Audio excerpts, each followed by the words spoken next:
We'll hear argument next in Hemphill versus New York. Mr. Fisher. Mr. Chief Justice, and may it please the Court, a defendant cannot lose his right under the Confrontation Clause to exclude testimonial hearsay simply by making a legitimate defense based on admissible evidence. And that is true even if the hearsay the prosecution would like to introduce would supposedly contradict that defense. To the contrary, history and experience tell us that is when the clause's guarantee of cross-examination is at its most urgent. The state never directly disputes the legal propositions I just advanced. Instead, in the state's red brief, it advances for the first time a new argument never before made in this case. According to the state's new theory, Mr. Hemphill forfeited his confrontation rights because he made supposedly improper arguments at trial. And apart from this new theory's 11th hour appearance, there are two major problems. First, it finds no support in the record. The joint appendix is crystal clear that the reason why the trial court admitted Morris's allocution was because Mr. Hemphill claimed Mr. Morris was the shooter. He advanced a third-party defense. And the state, again and again, asked to introduce Mr. Morris's allocution to refute that defense. And I will turn the Court to Joint Appendix page 185, which is where at the top of that page the trial court summarizes its ruling. It says the defense's argument is, quote, in all respects is appropriate and under the circumstances of this case, probably a necessary argument to make. But then the trial court says, nonetheless, that argument opens the door to evidence offered by the state refuting the claim that Morris was in fact the shooter. The second problem with the state's new theory is that it finds no support in New York law either. New York's opening the door theory has no impropriety requirement. Instead, all it requires is the evidence the prosecution seeks to introduce to be in conflict or contradiction to the defense's own evidence or the defense's arguments. And that's why the state itself admitted at page 4 and 5 of its brief in opposition in this court, just like throughout the state courts, that the reason why Morris's allocution was admitted was because it contradicted the defense, not because of any supposed impropriety. So at bottom, what you have in front of you today is a state law rule and a holding under Reed, the New York Court of Appeals decision, that says that a legitimate defense based on admissible evidence can forfeit the Confrontation Clause. That rule flouts the history, purpose, and experience of the Confrontation Clause. I'm happy to entertain the Court's questions, but I will otherwise I'd turn first to history. A couple of quick questions, Mr. Fisher. You point to the state's 11th hour change in arguments, but I think you have some 11th hour changes too, it appears. Did you focus on the constitutionality of Reed? Below it seemed as though you were challenging the application of Reed and did not assume that even if Reed were properly applied, that you would have a confrontation clause problem.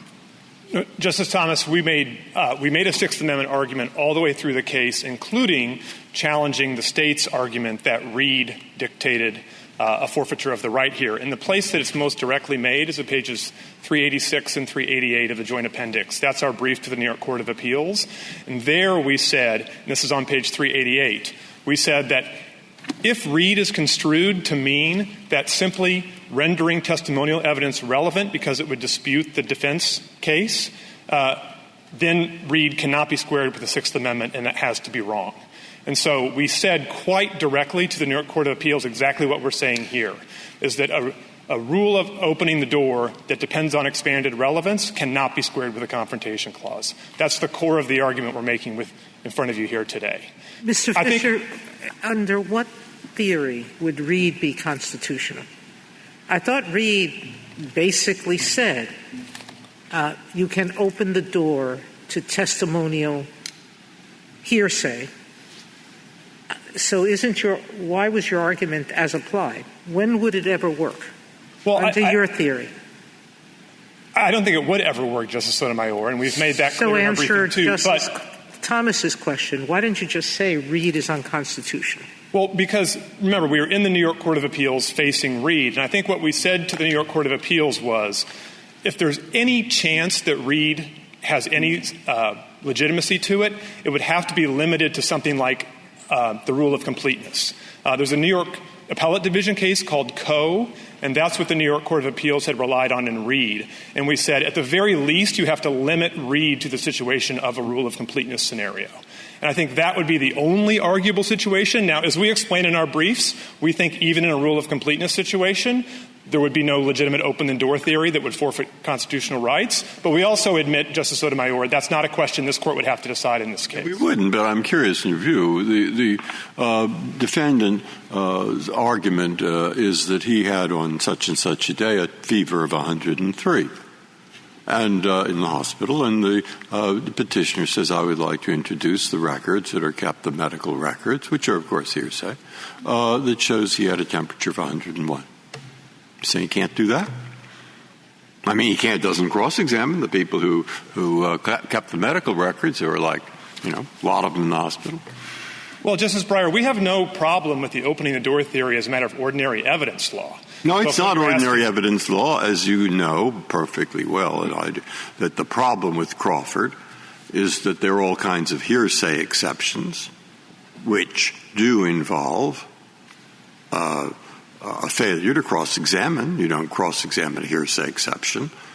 The person isn't there. And which ones does Crawford keep out and which ones doesn't? And is it just historical or not? Now, I don't want to lead you down that path where you need not go.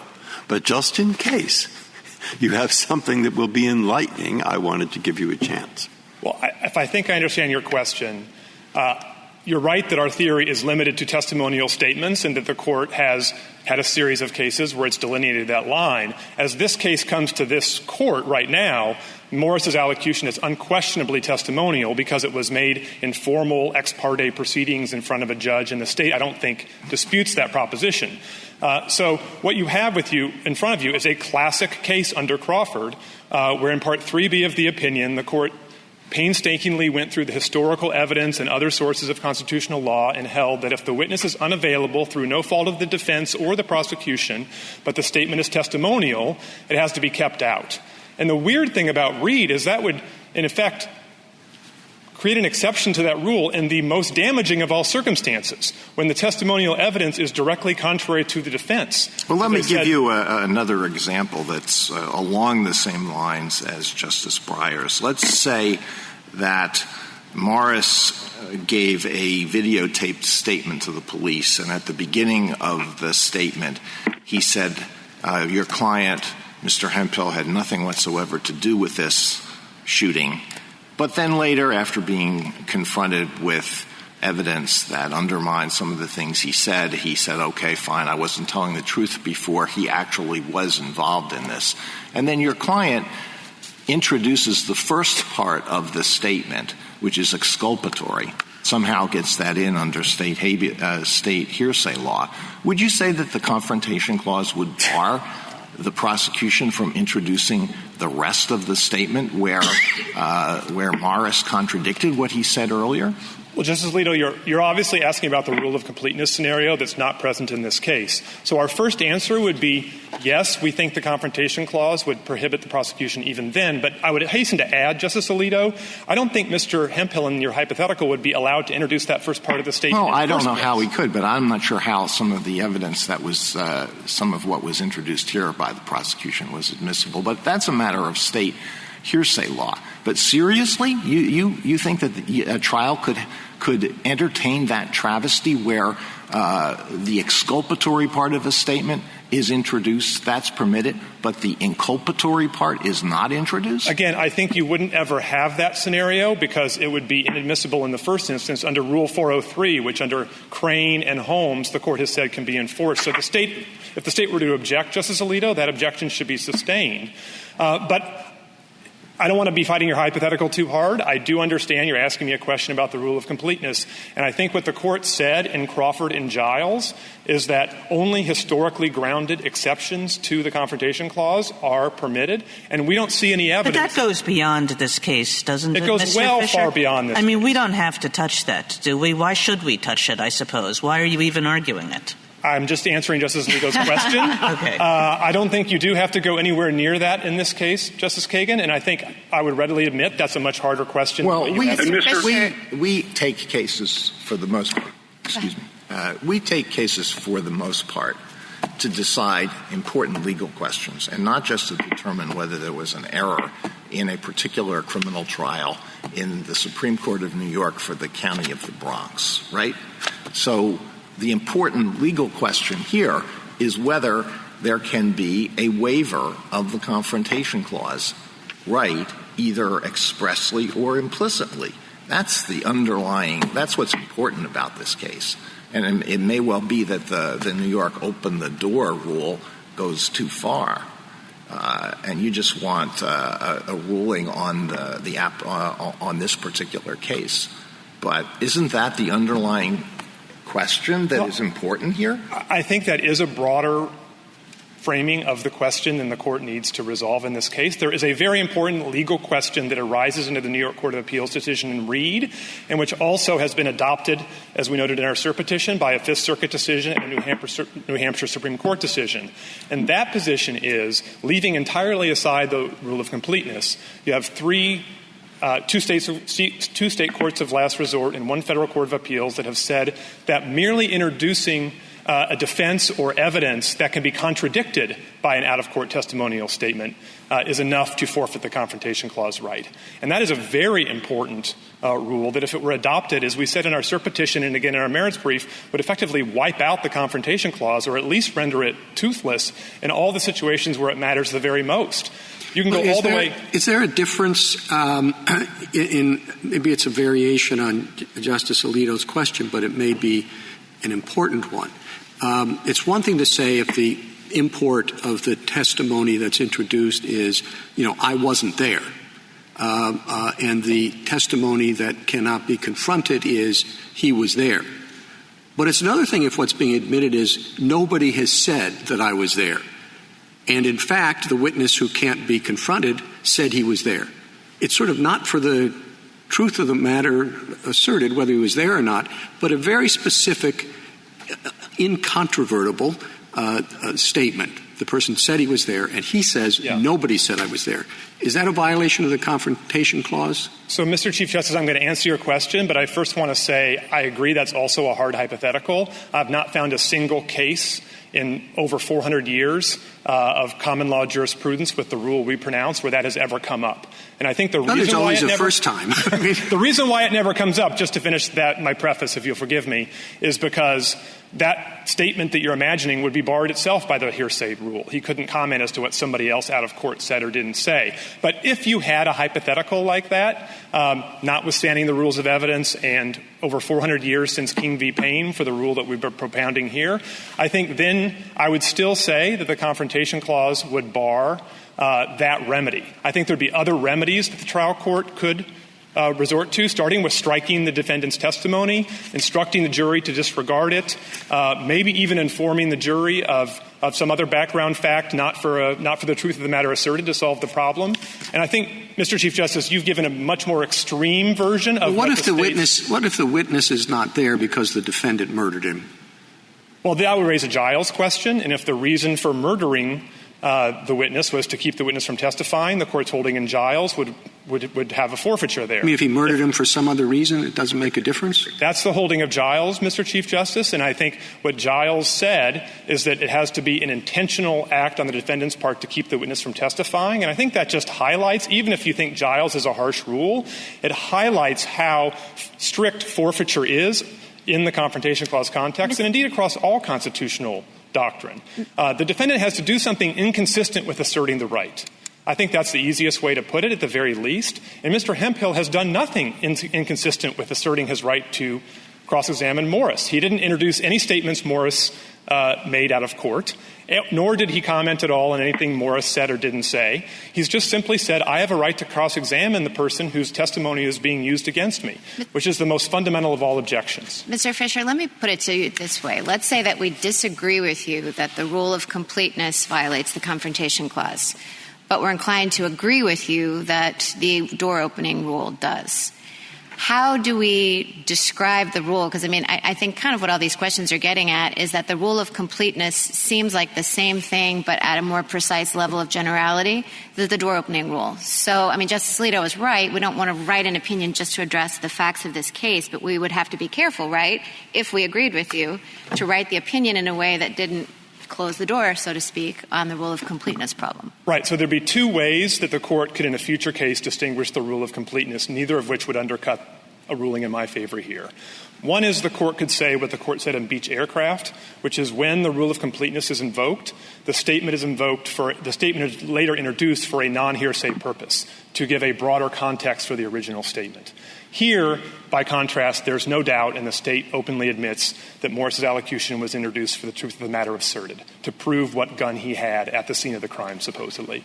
The second way you could distinguish rule of completeness would be that under a theory where if the defendant put in part of an out-of-court statement, for example, here, if Mr. Hemphill had put in part of Matt Morris's allocution, you could think in that context that the defendant has made Mr. Morris, in effect, his witness. He is the one who has invoked his testimony. And so it's not a witness against him because the prosecution is now simply, in effect, filling out the testimony of the defense witness. Again, neither of those theories would get you in any trouble to write an opinion that we're asking you to write today, and with a footnote that reserves rule of completeness, simply saying that if the prosecution comes to court and all they say is this testimonial statement contradicts what the defense theory is, that cannot be enough to forfeit confrontation. Mr. Fisher? Yes. Mr. Fisher, isn't there another way to write it? I'm not saying that we should do this, but another way, picking up from Professor Friedman's amicus brief, would be that the rule of completeness is a historically grounded rule that has existed for centuries, but what happened here goes beyond the rule of completeness for reasons that Justice Barrett identified, the level of generality. Well, I think you're certainly correct, Justice Kavanaugh, that the rule of completeness does have historical roots that are completely absent from the broader open-the-door theory that's in front of you today. I'm not so sure that those common law roots, and the state hasn't pointed to any evidence to the contrary, that those common law roots included using that rule against defendants in criminal cases, and that would be the question under Crawford. Sorry to interrupt. Professor Friedman acknowledges that, but says there's no indication that would be applied only in favor of and not against a criminal defendant as well. But I take your point on that, and he responds to that as well. I think, Justice Kavanaugh, maybe the short answer is I think you're right. That would be at least another ground the court would want to look at carefully, and if the court wanted to reserve that piece of it as well, sketching out different theories where the rule of completeness may be different, there would be no problem with that here, and you could look at it more closely if that case ever arose. It would certainly, again, not get in the way of this case. In my critical submission to the court right now would be that this so-called opening the door theory based on mere contradiction of the defendant's case is wholly without common law foundation. And that's particularly striking for two reasons. One is, even though the court in Crawford and Giles and other cases has said that the Confrontation Clause codifies the common law right, the state has openly admitted in its brief that it has no historical support for the rule that it's arguing for today. And that's a big concession, given that for hundreds of years, defendants have gone into court and said somebody else did it, or I wasn't there, or I acted in self-defense, as Mr. Crawford himself said, or as Mr. Raleigh said. I didn't participate in this plot. And then the out-of-court statement said, yes, you did. Since the beginning of the criminal law, defendants have defended themselves in ways that out-of-court statements could be introduced to directly contradict their own defense. And the common law, up to the founding and 200-plus years since the founding, has always kept those statements out, absent an opportunity for cross-examination. Can I take you back to Justice Thomas's first question about what you did and did not raise in the Court of Appeals? You pointed to page 388. Maybe I'm missing the most important language on 388, but in the second full paragraph on 388, your brief began, the appellate division's analysis equates presenting a valid, evidence-based third-party defense with misleading the jury. And then the final sentence, I gather this is what you're referring to. It's the only one that refers to the Confrontation Clause. Such an approach is absurd in the context of the Confrontation Clause, the purpose of which is to afford the accused the right to meaningfully test the prosecution's proof. And this is under the section of the brief that is labeled, "The defense did not open the door." I mean, if I were on the New York Court of Appeals, I would interpret that argument to mean that there was a misapplication of the opening the door test, and it was this misapplication that violated the Confrontation Clause. I'd be pretty sore, I'll tell you, if I were a judge in the New York Court of Appeals and I got back from this court a decision that said you erred in your understanding of the Confrontation Clause when the only thing I had before me was this sentence. Justice Alito, you're asking an important question, and I want to give you three answers. Yeah. So first, it's not just in that last sentence there. It's also earlier in the paragraph that the Confrontation Clause is mentioned. The Confrontation Clause is also mentioned on page 386, where what Mr. Hemphill argued was that if relevance is enough to overcome a Confrontation Clause objection, that would violate the Sixth Amendment. So that's the first thing, is that the Confrontation Clause was threaded through this argument. The second thing is it's important to remember the context in which this arose. Mr. Hemphill raised the argument under the Sixth Amendment from the first moment of trial that introducing Morris's allocution would violate Crawford and the Confrontation Clause. That's his federal claim, that introducing Mr. Morris's allocution would violate the Confrontation Clause. Opening the door is the state's answer to that claim. And so the state is coming to you now saying, even though we persuaded the New York courts to adopt our response to his Sixth Amendment argument, the defendant doesn't have the right to keep making his Sixth Amendment argument. And the last thing I would say, Justice Alito, is even if the way you read the arguments we made to the New York courts to say, look, we understand that Reed holds as a matter of Sixth Amendment law that a defendant can waive or forfeit his confrontation right simply by presenting evidence that can be contradicted by testimonial hearsay. And we pushed back against Reed in the New York Court of Appeals without directly and explicitly saying we think Reed is entirely wrong anyways. That would just make this case exactly like two of the court's recent cases where it found no preservation problem. One is Holmes, where the court wrote the unanimous opinion. I believe you authored it. And the state made exactly the same argument that the state is making here. It were the first 6 pages of South Carolina's brief in that case, that what the defendant had done there is simply argue for the misapplication of a prior decision of the South Carolina Supreme Court. And this court didn't even deem that argument in the opinion worthy of comment. In Riley against California, you had the same scenario. Now, I don't think we're even as far out on the edge as either of those two cases, but what you have is a common theme where defendants go to state court of appeals or the state high court, whatever it may be called, and say, our constitutional rights were violated, and if that prior opinion is applied in this case to against me, that would itself violate the Constitution. And I think the court has always found that that's enough to preserve a federal constitutional argument for this court. And that's what we would rest on if we needed to. The last thing I'd like to say before turning to any of the court's one-by-one questions or reserving the remainder of my time, Justice Breyer, you asked me a question earlier about the testimonial theory of Crawford, and obviously my first answer is that's not in front of you here today. But going back to the New York Court of Appeals opinion in Reed, it cited this court's decision in Harris, which involved the Miranda rule and a forfeiture exception to the Miranda rule. And I want to draw out one important difference there. Even if you didn't want to get wrapped up in the testimonial versus non-testimonial line under Crawford, it's important to note that this case is miles away even from Harris. First of all, Harris involves a prophylactic rule, and this involves a rule of exclusion in the Constitution itself. And the other thing in Harris is what the court said is the truth-seeking process of the courts should not be perverted by allowing the defendant to manipulate evidence and keep out trustworthy evidence. Well, what you have here, even if you leave Crawford entirely aside, is the classic form of presumptively unreliable evidence the Confrontation Clause has always been concerned with. Well, that's this case. You have a statement of a third party spreading blame, denying guilt, at least as to the type of gun involved in the homicide, and giving a self-exonerating statement in coordination with the state with contemplation of further prosecution.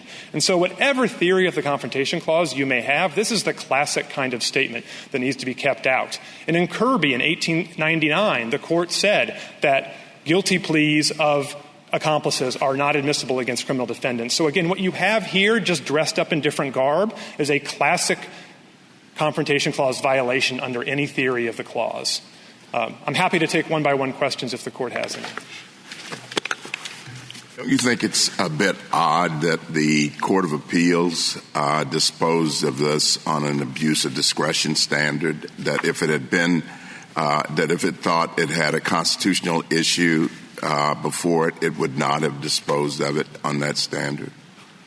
I agree, Justice Thomas. It is odd that it's framed in terms of abuse of discretion. I will tell you from reading a lot of lower court Crawford cases that this happens quite regularly as the courts they sort of mix up evidence and confrontation law. But, Justice Thomas, if you look at the briefs in the New York Court of Appeals, the only thing we were arguing about was whether or not the Sixth Amendment was violated. The only argument we were making was that the Constitution had been violated. And even when we argued, this is back to Justice Alito's question, even when we argued that the door was not open, what we were arguing was under Reed's constitutional holding about opening the door, we didn't satisfy that rule.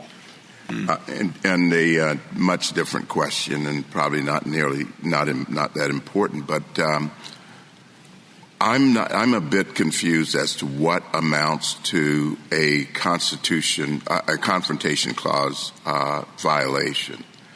For example, if I say you were Hemphill was there. And he was the shooter, and that, of course, that if Morris had done that, I think we'd both agree that's a problem. But in Morris's allocution, he said, "I had a .357 Magnum." How is that?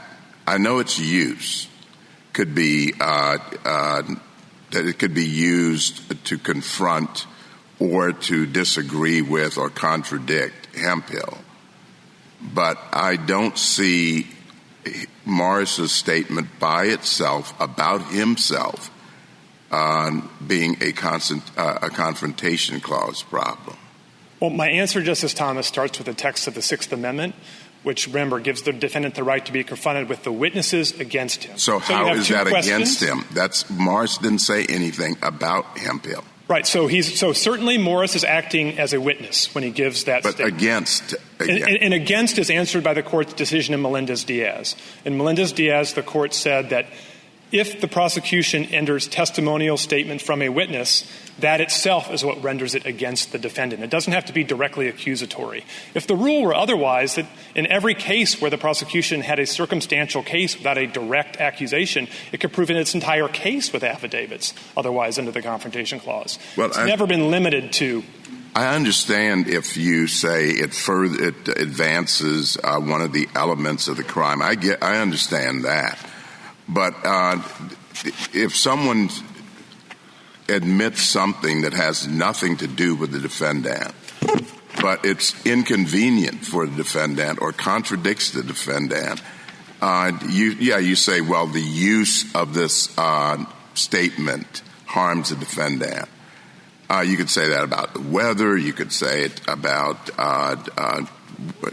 geography. You could say it about lots of things. Someone could say, North Carolina is south of Georgia. And you could introduce someone saying, evidence that it's not. That's evidence against them. I don't see how you do that. I don't see how you could take something that's neutral and just because it's used to contradict the defendant, that is now witness against the defendant. So two answers, Justice Thomas. The first is this is answered by Melendez-Diaz, where the court said if the statement is testimonial and the prosecution then introduces it, that's what makes it against the defendant. But, Justice Thomas, even if you had some problem with the Melendez-Diaz holding on that score, I would urge you to just focus back on this particular case. Remember that Morris's defense was that Hemphill did it. Mm-hmm. And the prosecution itself at the time of this plea and allocution told the court, we're getting this allocution with an eye toward future prosecution of somebody else. So in context, him saying I had a .357 and not a 9mm is in effect pointing the finger at Mr. Hemphill, which was in his entire defense all along. Mm-hmm. Justice Breyer? Now, you've thought of this, I bet, but you needn't say it because this is not, I could think of 15 ways of getting your case out of this question. All right? But there is a general question. Hearsay is statements made out of court for their truth. And we have, I looked up here, 24 exceptions including, for example, baptismal certificates. So if you were to take Crawford literally and keep out every statement on the constitutional ground made for its truth, well, that's the end of the hearsay exceptions. So that can't be right. Then this court has said it isn't right. And they said, let's look to see if the hearsay exceptions are, and now they've said justified by history, justified by maybe trying to kill a witness who is going to testify against you, and not gone much further. Okay, I've said, look at the purposes, look at the consequences, look at how it fits in. Not everybody agrees with that. What do you think? So I think what I think is what the court held in Crawford, which is you don't go straight from is it hearsay to is that hearsay exception firmly grounded. That's more like what the Roberts theory was. What you do under Crawford is you ask an intermediate question in between those two, which is the statement testimonial? Yes, it's testimonial, of course. For the vast majority of hearsay exceptions, the answer is unequivocally no. Really? A baptismal certificate is a person who at one point in time signed a piece of paper which said Joe Jones was baptized on such and such a date. But not with an eye toward future criminal proceedings. There has to be an eye towards future criminal proceedings. Otherwise, Crawford doesn't apply. I think that's the holding in Crawford. Okay. Eye towards future criminal proceedings. Yes. So therefore, crime labs are in, but hospitals are out. For the most part, hospitals are out. I wouldn't venture every possible. No. Criminal hospitals are in. I think there can be, forensic examinations in hospitals that are a borderline case, and you may see that at a future. Yeah. Justice Alito. Mr. Fisher, the New York argues that the Reed rule ought to be viewed as essentially a procedural device along the lines of other procedural devices which we've said fall outside the ambit of the Confrontation Clause. I believe it references Illinois v. Allen. It references Melendez-Diaz. Why is that wrong? So for two reasons. One is the New York Guide to Evidence itself calls the rule of completeness and the more broader opening the door theory rules of evidence. So just as a matter of nomenclature and characterization under New York law, the state is wrong. But just leaving labels aside, the reason why the state is wrong is because the admissibility of a statement under the opening the door theory turns on the contents of the statement. And that's to be contrasted with situations like notice and demand under Melendez-Diaz or Illinois versus Allen or things that depend on things having to do not with the content of the defendant's case, but rather about his timeliness of an injection or his other procedural actions he might take. So we distinguish substance of the statement rules, which are evidence rules and which run into the Confrontation Clause, from just procedural devices to manage the trial, with defendants have to meet under the Confrontation Clause and any other constitutional right. Justice Gorsuch. Good morning, Mr. Fisher. So I suppose the state may try and come back and suggest that its rule is actually pretty close to and not much of an outgrowth of the rule of completeness. What are the distinguishing features in your mind that make this radically different? The core distinguishing feature is that in a rule of completeness situation, the defendant has put in part of the absent witness's statement into play. Whereas here, Mr. Hemphill did not put Mr. Morris's testimony or anything else he said into play. Why not? With the statement about the 9mm casing found, where else would it have come from? Well, that's just a true fact about evidence found in Mr. Morris's apartment. And that's far different than what he said. And again, Justice Gorsuch, I just returned to the text and purpose of the Confrontation Clause, which doesn't have to do with the substance of defenses. It has to do with witness testimony. And so I understand that, but just in terms of drawing a line between this and a rule of completeness argument, if we were concerned about doing that, how would you go about writing that? I would write it to say that we leave for another day any question about forfeiture where the defendant himself introduces part of the absent witness's statement or any statement by that absent witness. That would present a different question from one where the defendant simply presents a substantive defense through evidence and argumentation that can be contradicted by the state. A fact in the world. Yes. Okay. Thank you. Justice Kavanaugh, anything further? No further questions. Justice Barrett? Thank you, counsel. Ms. Mignola? Mr. Chief Justice, and may it please the Court. Now, you have recognized, I think, that the petitioner is asking for a broad and sweeping rule. He's essentially claiming that a defendant can never open the door to the admission of evidence that would otherwise be barred by the Confrontation Clause. It doesn't matter if a defendant has misled the jury, and really, if his approach is taken to its extreme, even the traditional rule of completeness would fall. He surely is wrong about that, but I want to call your attention to the fact that New York State's highest court, he did not present that broad claim that New York's opening the door rule was unconstitutional on its face. He presented only an unconstitutional as applied to him challenge. New York's court had no occasion to consider whether the rule is unconstitutional on its face. Because he bypassed New York's high court, review of this claim should be outside of this court's jurisdiction. Even if this court could review the claim, it should certainly reject it. New York's rule, the trial court may provide a limited but necessary remedy when the defendant creates a misleading impression. The rule is constitutional. As this court has recognized, like any other constitutional right, the right to be confronted with witnesses is not absolute. There are limitations, and limitations are appropriate if they have a legitimate purpose, and New York's rule does. It allows the state court to protect the vital interests that it has in the integrity and truth-seeking function of the trial process. This is not about being fair to the prosecution. It's about the jurors and the court's duty to make sure that jurors are not unfairly misled. Moreover, a state may impose rules that govern the manner in which a defendant may assert or forfeit, even by his silence, his right of confrontation. New York's rule is an appropriate limitation in this regard. It's not an exception to the Confrontation Clause because it is not a substitute means for the prosecution to establish the reliability of evidence. It's a remedy that is triggered when the defendant or his lawyer's intentional trial conduct violates the state's prohibition against misleading the jury. I do welcome the court's questions. Mr. Fisher gave some examples in the record as to why petitioner raised the Confrontation Clause issue below. Would you address those specifics that he raised? Well, Your Honor, I think if you look at the Joint Appendix starting at page 385, this is what he told the New York Court of Appeals.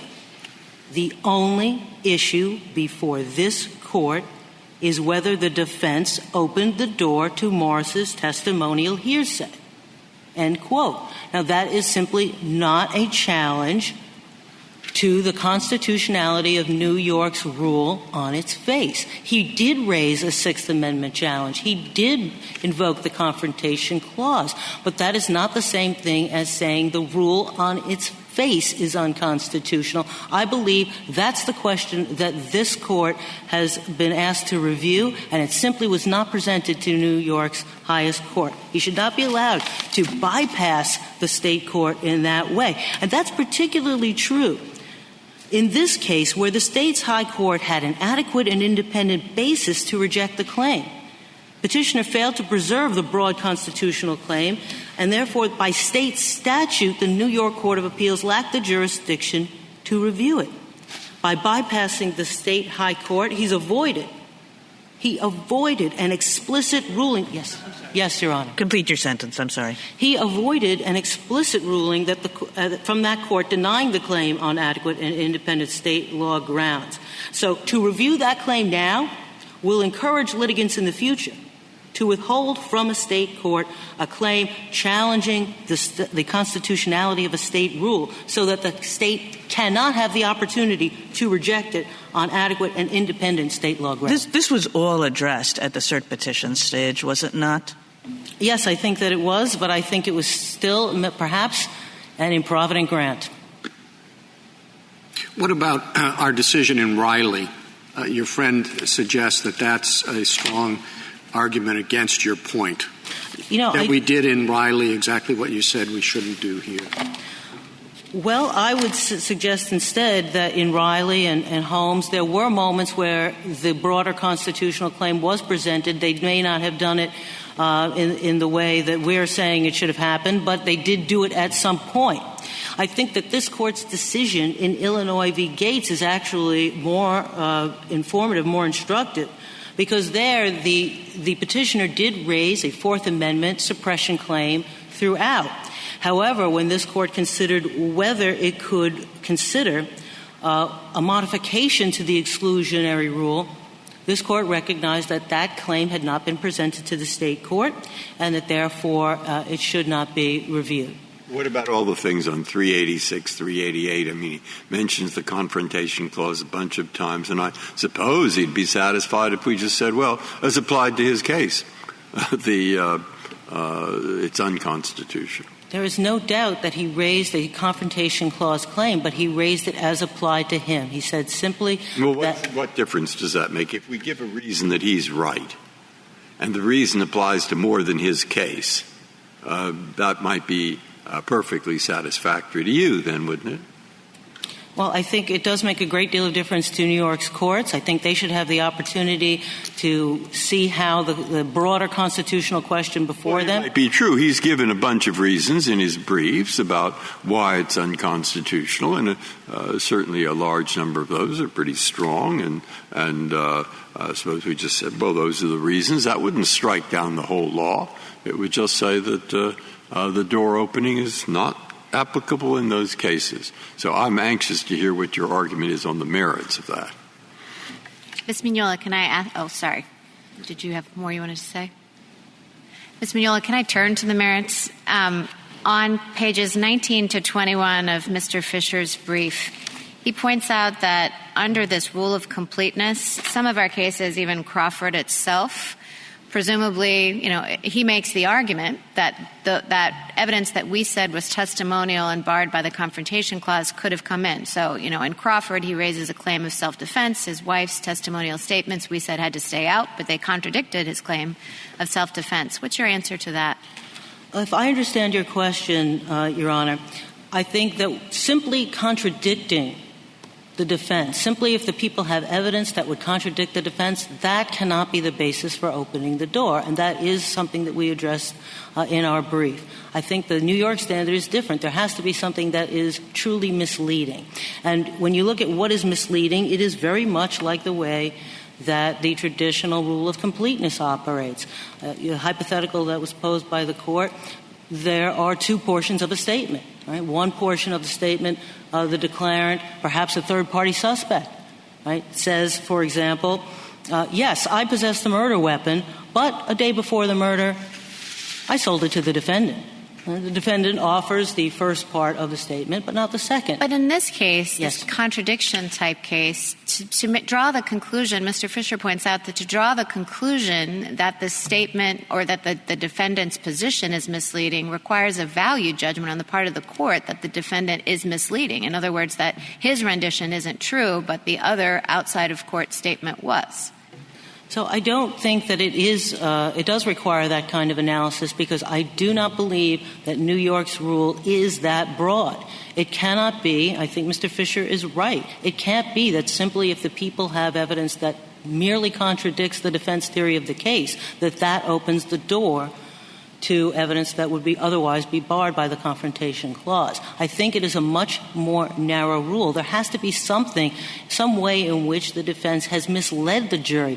And in that regard, the judge is not making a decision about what is true. The judge in this case is not making a determination that Morris's guilty plea is true, that those statements are correct. So isn't there two ways to prevent the jury from being misled? The first is simply just to keep out what the defense is proffering.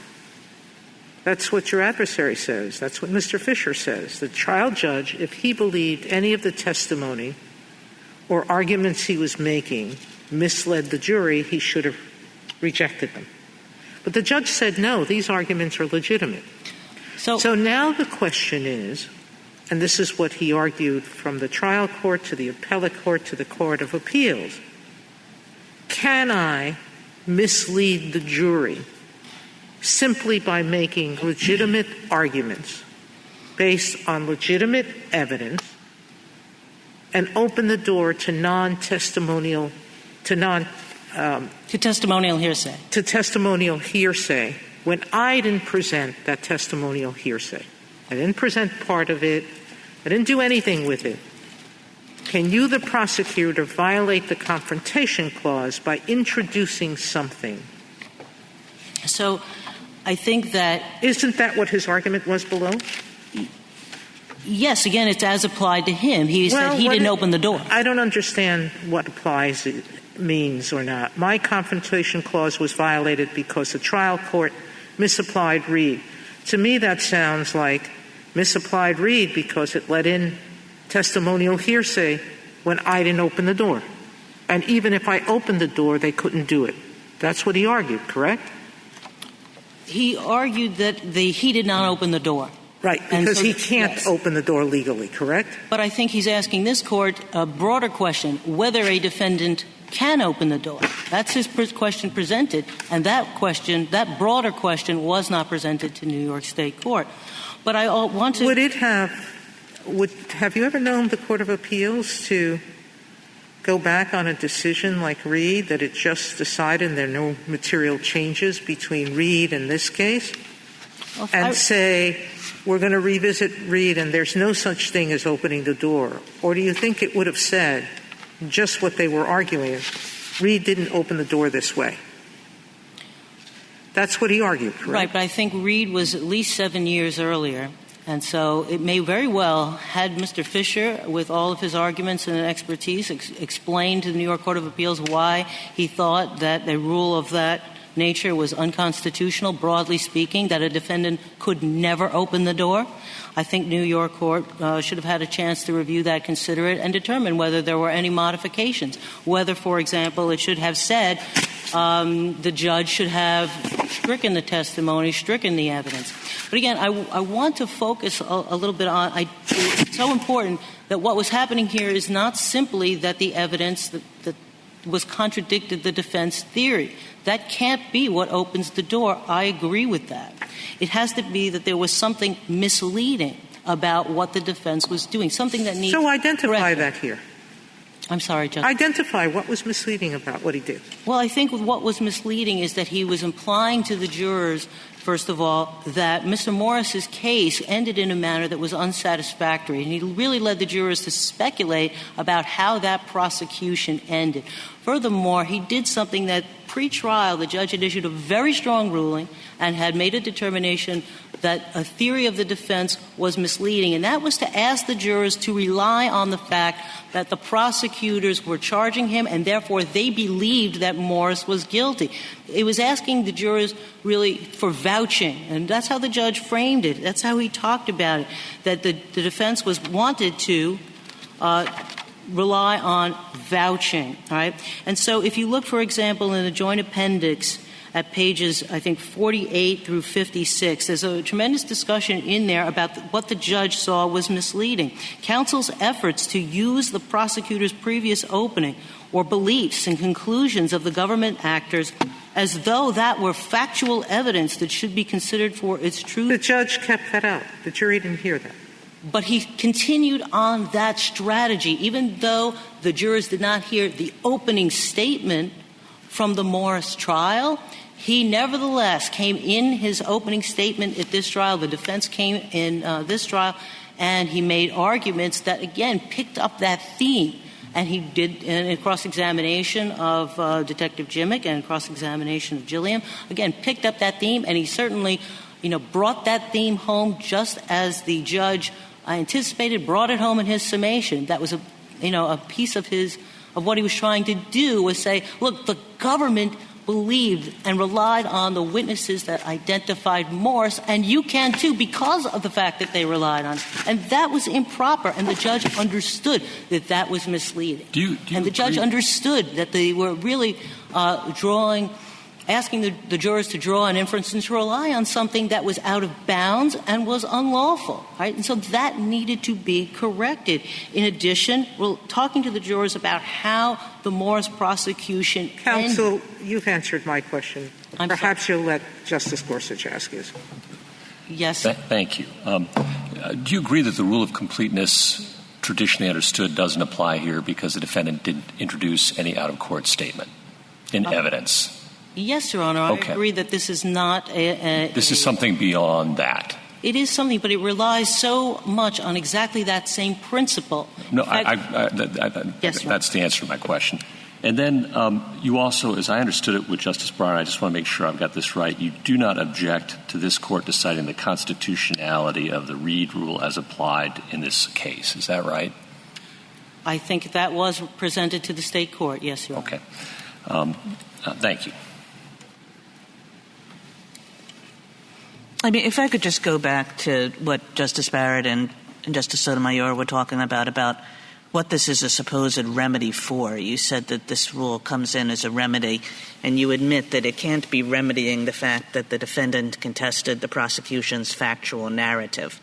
But really everything that happened here, the rule was being used as a remedy for that. I mean, the statements that the government wanted to admit are statements about whether the person whom the defendant accused of committing the crime had a particular kind of gun. And that was being used to contest the defendant's idea that, yes, this third party committed the crime. He had the right kind of gun. So, I mean, it's all about the state trying to contest the defendant's narrative, which is contesting the prosecution's narrative. Your Honor, I agree that the state was arguing for and urging the court to issue a broader ruling. But I think that at the end of the day, I have to believe that the judge didn't agree with that, and I'll tell you why. If you look at the joint appendix between pages 106 and 109, the judge draws this important distinction. He accepts that the evidence about the plea allocution or the statement made in the plea allocution would most certainly be relevant. He says that Morris's plea allocution is probative, but whether or not it's admissible is a different question.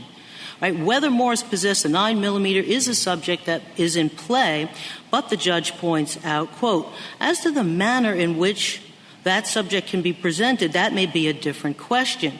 The judge acknowledges that the statements in Morris's plea allocution would be testimonial in nature under Crawford and would present confrontation problems whether or not they satisfy the hearsay exception. And he continues, the subject, whether Morris possessed a 9mm gun, is relevant. Should there be a way of proving that, meaning a way that comports with the confrontation clause, that Morris was in possession of a .357 and not a 9mm, that issue is relevant. So, for example, if Morris were here and he were able to testify and be called as a witness, his testimony about which gun he possessed would not be immaterial. He'd be allowed to testify, and I would find it to be probative. The problem, the judge says, quote, the problem arises because you don't have constitutional language in which to offer that evidence. It's academic as to whether it's relevant. So I really feel that that tells you, and when you read that, you understand the judge understood this distinction. And so when he is invoking the Reed decision, what he's saying is that there is something misleading. And he did acknowledge that he thought that the defense was doing something, I forget what the language is, acceptable. I don't feel that that's because he thought that I think that the thing that he's finding there is that he doesn't necessarily think that the defense is behaving badly, but nevertheless, the jury is being misled. So how does it work? A simple case, Smith is accused of murder. Smith, who testifies, says, I didn't do it, Jones did it. Jones did it. He had the knife, he had the gun, and he had the poison already. And I saw him with it. Prosecutor. Well, unfortunately, Jones is in Mongolia, but we would like to introduce Jones' affidavit, which he gave in our local office known as the Star Chamber. And we would like to produce this. Can he do it? New York? No, I don't. Why not? I don't think because it's not not misleading. I don't think there's anything. It's not misleading. The prosecutor said. The person said, "I didn't do it." Yes, but Jones did it. What could be more misleading? But I think that it's not misleading to the jury. Okay, I think you have to understand that when the defense attorney is making inferences, he's relying on something that's out of bounds, and that's what was going on here. I see that you doubt what I'm saying there, Justice. No, I'm not doubting it. I just want you to explain. Yes, you're hoping that I'll explain it better. Yeah. But I think that the part that is out of bounds is, again, this idea that he was asking the jurors to rely on what the government believed. But at the time that the government prosecuted Mr. Morris, that was, early days. Later on, we believed something else. Mr. Morris pled guilty to the conduct that the government believed he was actually guilty of. Again, in his opening statement, the defense talks about the fact that the Morris case must have been ended in a way that was frustrating for the victims and the families. He's leaving this speculation about how that case ended. Again, that was outside the bounds and unfair. Yes, was the opening the door rule used here as a way of counteracting statements and questions by counsel that never should have been allowed? Well, that's always a tricky question because I think judges are inclined to give the defense a little elbow room and to give rather than strike something once it's happened. The judge didn't necessarily know how the defense was going to give its opening or that he was going to include these ideas, especially after he had given such a strong ruling before trial. All right, so once it happens, do you want to cut his wings? Do you want to tell the jury what happened? Or do you want to say, look, what we're going to do is we're going to allow these couple of lines of plea allocution, and with it, we're going to introduce the hearsay statements from Mr. Morris's attorney that completely dilute and undercut, and frankly would have been what the cross-examination and so-called confrontation, what that would have really looked like. Weren't there more direct and clearly proper ways of counteracting these statements and these questions when the defense suggested that the outcome of the Morris case was somehow helpful to him? Didn't that open the door for testimony about what actually happened in the Morris case? Or when the defense suggested that the police believed that somebody else did the shooting, didn't that open the door to testimony about further investigative steps? Was this done the right way? That's what I'm saying. Was the opening the door rule? I understand that the trial court doesn't want to strike statements made in an opening. I understand that, but is this being used as a sort of a corrective that wasn't really necessary if it was attacked more directly? So I think that was part of the New York State standard, is that the court should only admit those statements that are reasonably necessary, and that it was part of the judge's determination. So I do feel that that's the way the judge sized it up. He's using his discretion. Look, in cases, for example, where a defendant is disruptive in the courtroom, there may be lots of alternatives, right? You can gag him and bind him. You could delay the proceedings. Courts have alternatives, but it's really got to be up to the judge to weigh and balance those alternatives to come up with the thing that is the best fitting. And what he did here, as I said, was he admitted not only the couple of lines from Morris about what he did, but the judge also allowed the jurors to hear the reasons that Morris took that plea. He pled guilty. He got out of jail right that day.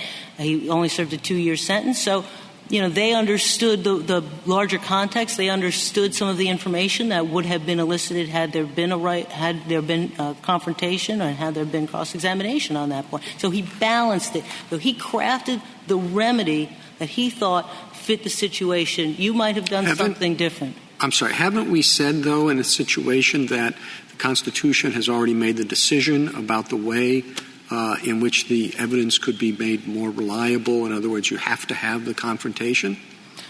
So, Mr. Chief Justice, I think the critical distinction here is that is a rule that goes to when you're assessing whether the procedural mechanism is a substitute a substitute basis for determining reliability of evidence. When the prosecution is saying, well, we'd like to try to get this in through what we all have recognized as hearsay exceptions, right? Those are the exceptions when there's another basis, so when there's a dying declaration or any of the other methods we think of when we think of hearsay exceptions, right? Those are the exceptions.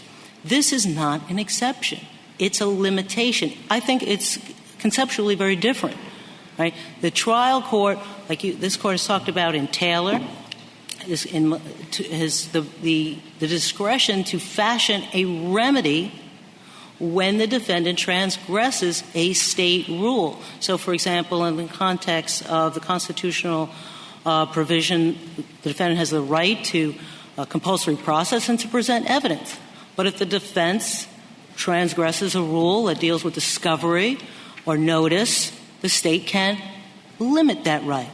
In Melendez-Diaz, this court certainly talked about the fact that the state could impose rules. For example, the state could say, well, okay, we have an analyst who was prepared to certify the results of a test. If you want to cross-examine, take advantage, exercise your right of confrontation, please notify us.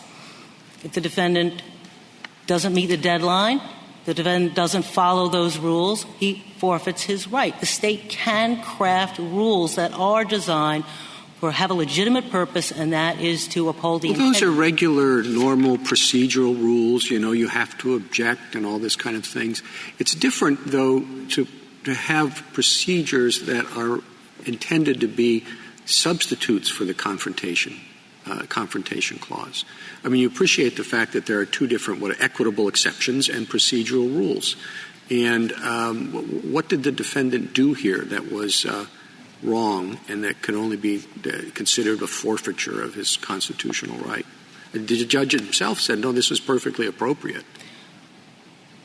Well, I think that what the judge is saying there is that he is not faulting the lawyer. He understands why the lawyer feels he needs to go down this tack. Nevertheless, he understands that it's misleading to the jury, and that's a distinction. So it doesn't have to be that the lawyer was ineffective or that he needs to be punished in some way. It's that the court's core duty is to make sure that the jurors are not misled so that they can do their job. And that's part of what Taylor talks about, right, is the duty of the court and the important interest that the court has in maintaining the integrity of its process. And that's why these rules can be appropriate. I would say that the rule of completeness is right along with that. That's where the rule of completeness gets its authority from, because otherwise, if you don't have that, the jury can be misled. And it's not that the judge is deciding which portion of the statement is true or if any of it's true.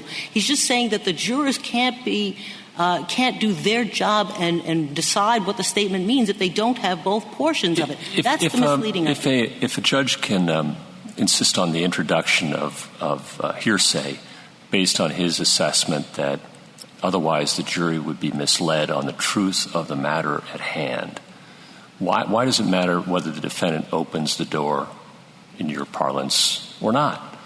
I mean, if the truth-seeking function is that important and the cross-examination right is that unimportant, what does it matter whether the defendant opens a door or closes a door, whether there's a door at all? Well, I do think that that's where there is a good balance, because if he's not opening the door, then, it shouldn't come in. But if the government's failed to produce something important that the judge thinks without which, the jury's really not going to understand just how bad a guy this guy really is, But I don't, again, I feel why not just, what does a door have to do with anything if it's all about the misleading of the jury? I guess I'm still, you could answer that question. Right. I appreciate what you're saying. I just think that what is meant by misleading is much narrower. Otherwise, you'd be seeing a proliferation of cases where there would just be no confrontation clause and everybody would say it's contradictory and misleading because exactly. We have a division. Yeah. But it hasn't happened, Judge. It has not happened, Justice. I'm asking for a limiting principle. The limiting principle, yes, it has to be that what is misleading is really about whether the jurors can fairly evaluate the truth. And isn't that always in the eye of the beholder? Well, I think that's what the judge is the beholder, and he's certainly a beholder. We're certainly beholders, but doesn't that suggest that it's something more than just a simple procedural rule? No, I think... Like you have to file your brief in 30 days. I think it is a procedural rule. I think that it one that depends upon the eye of the beholder. But that's what the traditional rule of completeness is. That is exactly the analysis. Well, I thought we agreed the rule of completeness is different because than this case, because that's just, if you introduce half of a document, the whole thing comes in. But then you have to ask, what is the conceptual basis for that? Exactly, and that's what we've been talking about. Thank you. Justice Thomas? Justice Breyer? Any further? Justice Kagan? Yeah. Justice Kavanaugh, anything further? No further questions. Thank you, counsel. Rebuttal? Thank you, Mr. Chief Justice. I'd like to make one point on preservation and then 2 points on the merits. As to preservation, I take the tone of some of the court's questioning today to be imagining writing a decision that said that it's not enough to simply put on evidence or present a defense that could be contradicted by testimonial hearsay to waive the confrontation right or forfeit it. But we would leave for another day whether the rule of completeness might be different. That is precisely the argument that we made to the New York Court of Appeals at pages 386 to 388. We said that if all that triggers the introduction of the evidence is that it's relevant to refute the defense, that would violate the Sixth Amendment. So the exact opinion that some of the justices have imagined writing is exactly what we asked the New York Court of Appeals to write and what it refused to do and why we brought the case to this court. It's also well within the question presented. Justice Alito, you asked about the question presented, I think, and others have. The question presented is whether or under what circumstances a defendant forfeits the right in the opening the door situation. And so, yes, we make 2 alternative arguments. We say the defendant can never open the door, but from the beginning of the cert petition on through our merits brief, we have made the narrower argument that at least when the evidence is merely relevant, and that's the primary argument that we made in our blue brief that I'm making here today. As to the merits, I want to say 2 things. First is the state keeps putting gloss on what state law requires as this sort of misleading test. I would direct the court to New York law. As in the Fardon case cited in our blue brief, that is described as saying that the out-of-court evidence the state wishes to introduce would contradict the defense. In Massey in 2004, the New York Appeals said again it would be directly contradictory to the defense. At JA 184 of this case, the trial judge said the prosecution's evidence would be contrary to the defense. Nothing more is required as a matter of state law. The state opening the door doctrine never talks about impropriety or defines misleading in any other way than being contrary to the defense. And so that leads me to the second point, which is the further gloss that my opposing counsel wants to put on the New York decision below. And yes, there was a pretrial colloquy about whether Mr. Hemphill could, as she puts it, invite speculation from the jurors about what happened in the Morris case. The trial judge said, no, you can't. And then that was the end of the matter in a pretrial colloquy. If anything in Mr. Hemphill's opening or cross-examination or closing had been thought by the prosecution to step over that line, the prosecution could have objected, and the trial court could have reprimanded the defense counsel if that indeed stepped over the line. The state never even objected to these various statements. And if you look at the joint appendix, and I'd urge the court to take careful look at the joint appendix if you have any questions on this, that dispute over improper speculation was entirely separate from the decision to introduce Mr. Morris's allocution. And I'll start where my friend started, at J 106 to 109. The language she's describing about Morris's allocution is rejecting the prosecution's argument that the allocution is not even testimonial. That's what the trial judge is saying, is that, wait a minute, prosecution, this seems to be testimonial, rejecting the prosecutor's argument that it's admissible because it's non-testimonial. So the trial judge is recognizing we may have a confrontation problem here on our hands. And then as the colloquy goes forward in further conversation at JA 117 to 120, JA 139 to 141, the trial judge is again saying, I see a possible confrontation problem here. And the state's saying, no, this is relevant evidence to refute the defense. We want to introduce it. And then at JA 184 to 185, the trial judge says, aha, I have a way to let it in. The prosecution didn't even think of this. The trial judge said, I have a way to let it in. Under the Reed decision of the Court of Appeals, we could say the defendant opened the door. And that's where I started my argument today, was reading that ruling. It's at 184, 185. The trial judge says, look, I understand this defense is in all respects appropriate. My friend keeps saying that the trial judge was thinking maybe there was something inappropriate. The trial judge expressly says, your defense and arguments are in all respects appropriate. But nonetheless, under Reed, they open the door because the testimonial hearsay is contrary to the defense theory that Morris is the shooter. We ask the court to hold that merely making testimonial evidence relevant to contradict the defense theory is not enough to forfeit the Confrontation Clause rights. That would establish an important principle of the law, reassert the classic understanding of the Confrontation Clause, tell the New York Court of Appeals that it was wrong, at least in this kind of a situation, that the right can be forfeited, and also resolve the circuit split that we brought to the court in our cert petition. If the court has no further questions, I'll submit the case. Thank you, counsel. The case is submitted.